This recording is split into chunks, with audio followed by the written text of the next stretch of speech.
Breaking news చూస్తున్నాం. YCP ఎమ్మెల్యేలకు ఇప్పుడు బిగ్ షాక్ తప్పదా? ఏపీ అసెంబ్లీలో ప్రస్తుతానికి సమావేశమైన ఎథిక్స్ కమిటీ, ఇటు కమిటీ చైర్మన్ మండలి బుద్ధా ప్రసాద్ నేతృత్వంలో ప్రస్తుతానికి సమావేశమయ్యారు. ఇటు వైసీపీ ఎమ్మెల్యేలు సభకు హాజరు కాకపోవడంపై ప్రస్తుతానికి చర్చ నడుస్తుంది. ఇటు అసెంబ్లీకి హాజరు కాని ఎమ్మెల్యేపై వేటు ఉండబోతుందా, ఎలాంటి చర్యలు తీసుకోబోతున్నారు అన్న దానిపై త్వరలో ఒక నిర్ణయానికి అయితే వస్తున్నట్టు తెలుస్తుంది ఎథిక్స్ కమిటీ. 6 వైసీపీ ఎమ్మెల్యేలు సభకు హాజరు కాకుండా ఇటు జీతాలు తీసుకుంటున్నారు, వాళ్ళందరినీ గుర్తించారు. వెంటనే ఇటు నివేదిక కూడా ఇవ్వాలంటూ ఎథిక్స్ కమిటీ కూడా ఒక రిపోర్ట్ని కూడా కోరినట్టు తెలుస్తుంది. సభకు రాకుండా ఇటు టీఏ డిఏలు కూడా తీసుకోవడంపై చర్చ నడుస్తుంది. మరి వాళ్ళపై వేటు పడే అవకాశం ఏమైనా ఉందా? ఈ 6 ఎమ్మెల్యేలు ఎవరు అనేది తెలుసుకునే ప్రయత్నం చేద్దాం. ఏపీ నుంచి మా ఇన్పుట్ ఎడిటర్ కృష్ణమోహన్ అందుబాటులో ఉన్నారు, ఆయనతో మాట్లాడి తెలుసుకునే ప్రయత్నం చేద్దాం. కృష్ణమోహన్, చెప్పండి, అసలు ఈ 6 ఎమ్మెల్యేలు ఎవరు? కళ్యాణ్, వైసీపీ నుంచి గెలుపొందిన ఎమ్మెల్యేలు ఎవరైతే 11 మంది ఉన్నారో 11 మందిలో 6 మంది ఈరోజు జరిగిన ఎథిక్స్ కమిటీ మీటింగ్ లో చాలా విషయాలు తేటతెల్లమన్నాయి. వస్తున్న ఎమ్మెల్యేలు అంటే రాని ఎమ్మెల్యేలు మామూలుగా మనం కానీ చూసుకుంటే ఇప్పటికి 18 నెలల్లో ఎమ్మెల్యేలు ఎవరు హాజరు కాని పరిస్థితి అయితే ఉంది. 2 సార్లు గవర్నర్ ప్రసంగం జరిగిన రోజు మాత్రం జగన్మోహన్ రెడ్డితో పాటు ఎమ్మెల్యేలందరూ కూడా హాజరైన నేపథ్యం మనం చూసాం. అయితే ఈరోజు కమిటీ మీటింగ్ జరుగుతున్నప్పుడు ఒక చర్చ అయితే వచ్చింది. అసలు ఎమ్మెల్యేలు సభకు హాజరు కాకుండా జీతపత్యాలు తీసుకుంటున్నారు, టీఏడిఏలు కూడా తీసుకుంటున్నారు అనేది ఒక చర్చ జరిగింది. దీని మీద స్పీకరే డైరెక్ట్ గా ఒకసారి ఆయన మాట్లాడారు. జగన్మోహన్ రెడ్డి తప్పితే మిగతా వాళ్ళందరూ కూడా ఎమ్మెల్యేలు జీతపత్యాలు తీసుకుంటున్నారు అని ఆయన కూడా ఒకసారి వ్యాఖ్యానించారు. అయితే దాని మీద ఈ రోజు ఒక చర్చ జరిగే ప్రయత్నం అయితే జరిగింది. ఈ రోజు జరిగిన చర్చలో వీళ్ళందరికీ అసలుకి నోటీసులు ఇద్దామా, నోటీసులు ఇస్తే ఎప్పుడు నెక్స్ట్ వీక్ కల్లా రమ్మని చెప్పి అసలు వీళ్ళ నుంచి ముందు వివరణ తీసుకోవాలి. అంటే అసెంబ్లీకి రాకపోతే మరి రాకపోయినా మీరు వచ్చినట్టుగా ఎందుకు జీతాలు తీసుకుంటున్నారు, టీఏలు డిఏలు కూడా ఎందుకు తీసుకుంటున్నారు అనే దాని మీద ఒక చర్చ జరుగుతోంది. ఆ చర్చకు సంబంధించిన వ్యవహారంలో ఎవరు 6 మంది ఎమ్మెల్యేలు అని కాసేపు పక్కన పెడితే ఇప్పుడు అసలుకి రాకుండా జీతాలు తీసుకునే అవకాశం ఉందా? ఓకే, జగన్మోహన్ రెడ్డి అంటే తీసుకోవట్లేదు, మిగతా వాళ్ళు ఎందుకు తీసుకుంటున్నారు? అట్లాంటప్పుడు వాళ్ళు ఎందుకు అసెంబ్లీకి రావట్లేదు? మరి టీఏడిఏలు ఎందుకు పెడుతున్నారు? వాళ్ళ ఖర్చులకి, మెడికల్ అలవెన్స్లకి, తర్వాత ట్రావెల్ అలవెన్సెస్ కూడా డబ్బులు ఎందుకు తీసుకుంటున్నారు అనే దాని మీద కొంత చర్చ జరుగుతోంది. బహుశా ఈ 6 మంది ఎవరు అనేది తెలుస్తుంది. 6 మందికి నోటీసులు పంపించాలని కూడా ఆ కమిటీ నిర్ణయించింది. ఈ 6 మందికి నోటీసులు ఇచ్చిన తర్వాత నెక్స్ట్ వారంలో వాళ్ళని ఎథిక్స్ కమిటీ ముందు హాజరు కావాలని చెప్పి పిలిచే అవకాశం ఉంటుంది. పిలిచిన తర్వాత వాళ్ళ ద్వారా వాళ్ళు ఇచ్చే వివరాన్ని బట్టి తదుపరి చర్యలు ఏం చేయాలి అనే దాని మీద ఒక దిశానిర్దేశం చేయబోతుంది ఎథిక్స్ కమిటీ. సో కొంత వైసీపీ ఎమ్మెల్యేలకి మరోసారి ఇదైతే కొంత టెన్షన్ స్టార్ట్ అయిందనే చెప్పాలి. ఎంతవరకు ఎమ్మెల్యేలకి నోటీసులు ఎప్పుడు పంపిస్తున్నారు ఏంటి అనేది మరి కాసేపట్లో తెలిసే అవకాశం అయితే ఉంది. కళ్యాణ్, అయితే కృష్ణమోహన్, ఆర్టికల్ 190/4 దాని ప్రకారం ఎమ్మెల్యేగా గెలిచిన తర్వాత అసెంబ్లీకి మినిమం 60 రోజులు అటెండ్ అవ్వాలి. 60 రోజులు, దాంట్లో ప్రస్తుతానికి చాలామందికి 40 నుంచి 55 రోజులు ఇప్పటిదాకా రాని అటెండెన్స్, అంటే ఆ అటెండెన్స్ మినిమం అటెండెన్స్ కూడా లేని వాళ్ళు కూడా ఉన్నారు.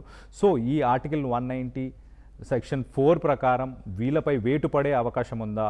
రానున్న రోజుల్లో ఉప ఎన్నికలు కూడా ఉండే అవకాశం ఏమైనా ఉండబోతుందా? అంటే అంత దూరం వెళ్ళకపోవచ్చు. బేసిక్ గా 60 వర్కింగ్ డేస్, అది కంటిన్యూషన్ గా 60 వర్కింగ్ డేస్ ఉండాలి అనేది నిబంధన.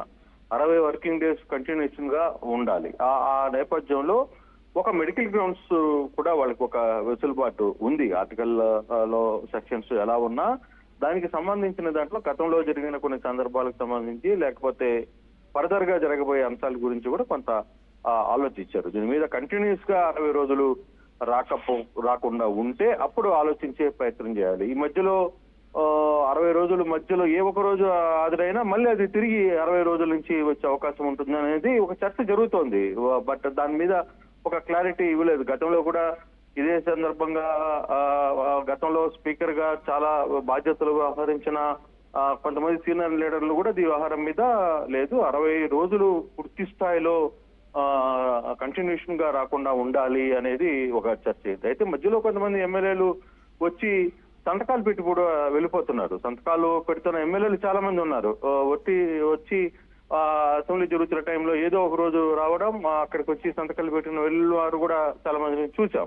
సో దానివల్ల ఇప్పుడు నిన్న మనం చూడొచ్చు, కేసీఆర్ అసెంబ్లీలో వచ్చి సంతకం పెట్టి హాజరైనట్టుగా ఆయన మళ్ళీ తిరిగి వెళ్ళిపోయారు. అటువంటి సందర్భాల్లో ఇక్కడ కూడా చాలా మంది చేశారు అనేది కొంత చర్చ ఉంది. అయితే ఎంతవరకు దీని మీద పూర్తి స్థాయిలో కొంత విచారణ జరగాల్సిన అవసరం అయితే ఉంది. ఎథిక్స్ కమిటీ దాని మీద కొంత చర్చ సీరియస్ గా చేయబోతుంది. అయితే నోటీసులు ఇచ్చి వీళ్ళందరినీ పిలిచి ఏంటి పరిస్థితి ఏంటి అని వివరణ తీసుకుంటుందా, లేదు బై ఎలక్షన్ కి సిద్ధంగా అనుకుంటే వెళ్ళడానికి సిద్ధంగా ఉందా ప్రభుత్వం, అది కూడా చూడాలి. ఈ రెండు ప్రయత్నాలు చూడాలి. అంతా దూరం వెళ్ళకపోవచ్చు అనేది చాలా క్లారిటీ. బట్ ఎమ్మెల్యేలకి మాత్రం నోటీసులు ఇవ్వాలా వద్దా అనేది ఇక ముఖ్యమంత్రి డెసిషన్. ఎథిక్స్ కమిటీ కొంత ఒక చర్చకైతే ఆలోచిస్తుంది. బట్ అది ఎంత దూరం వెళ్తుంది అనేది చూడాలి. అయితే కృష్ణమోహన్, ఇక్కడ మనం ఒక్కసారి గమనించాల్సిన విషయం ఏంటంటే హైకోర్టులో ఇప్పుడు ప్రస్తుతానికి లీడర్ ఆఫ్ అపోజిషన్ డిజిగ్నేషన్ ఇటు జగన్మోహన్ రెడ్డికి ఇవ్వాలా వద్దా అన్న దానిపై చర్చ అక్కడ మొదలైంది అనుకోవచ్చా ఈ రచ్చ అంతా? అందుకేనా అసెంబ్లీ అటెండ్ అవ్వట్లేదు వైఎస్ఆర్సీపీకి సంబంధించిన ఎమ్మెల్యేలు కానీ జగన్? మొదటి నుంచి కూడా ఈ చర్చ అక్కడి నుంచే కదా. అసలు లీడర్ ఆఫ్ అపోజిషన్ అధికారికంగా ప్రకటించాలనేది కదా జగన్ డిమాండ్. అందుకే కదా అతను నేను అది ప్రకటిస్తే అసెంబ్లీకి వస్తా, లేకపోతే రానని చెప్పి మొదటి నుంచి ప్రతిపక్ష నాయకుడు హోదా నాకు కల్పించాలి అనేది తన వాదన. ఆ వాదన లేనప్పుడు తాను ఎందుకు ఉండాలి, తను ఎందుకు వెళ్ళాలి అనేది తన నాకు సమయమైనప్పుడు నేను ఎందుకు కూర్చోవాలి, నేను ప్రజాక్షేత్రంలో తెలుసుకుంటాను, నేను ప్రజల వద్ద ప్రతిరోజు ఏ ఇష్యూ ఉన్నా నేను కావాల్సినంత సమయం నాకు ప్రజలు ఇస్తారు, నేను మాట్లాడుతాను అనేది తన వాదన. సో ఆ వాదనతోనే ఈ చర్చ అయితే మొదలైంది. అందుకనే జగన్మోహన్ రెడ్డి పోకుండా ఇతర నాయకులు ఎమ్మెల్యేలు పోవాలి. ఒక దశలో ఎమ్మెల్యేలు కొంతమంది ఏంటి వెళ్ళాలా అని అనుకుంటే ఆయన క్లియర్ గా ఒక మాట చెప్పారు, మీరు వెళ్ళాలనుకుంటే వెళ్ళండి, నేనైతే రాను, మీకు తోడుగా పెద్దిరెడ్డిని కూడా పంపిస్తానని కూడా చెప్పిన సందర్భాలు కూడా ఉన్నాయి. సో అటువంటి సందర్భంలో ఇక మేము కూడా వెళ్ళంలే అని చెప్పి డిసైడ్ అయ్యారు. అయితే కొంతమంది ఎమ్మెల్యేలు వచ్చి సంతకాలు పెట్టి అక్కడ జరుగుతున్న అసెంబ్లీ సమావేశాల్లో హాజరు కాకుండా వచ్చి సంతకాలు పెట్టి వెళ్ళిపోవడం కొంత జరుగుతుంది. కాబట్టి దాన్ని కొంత ఎథిక్స్ కమిటీ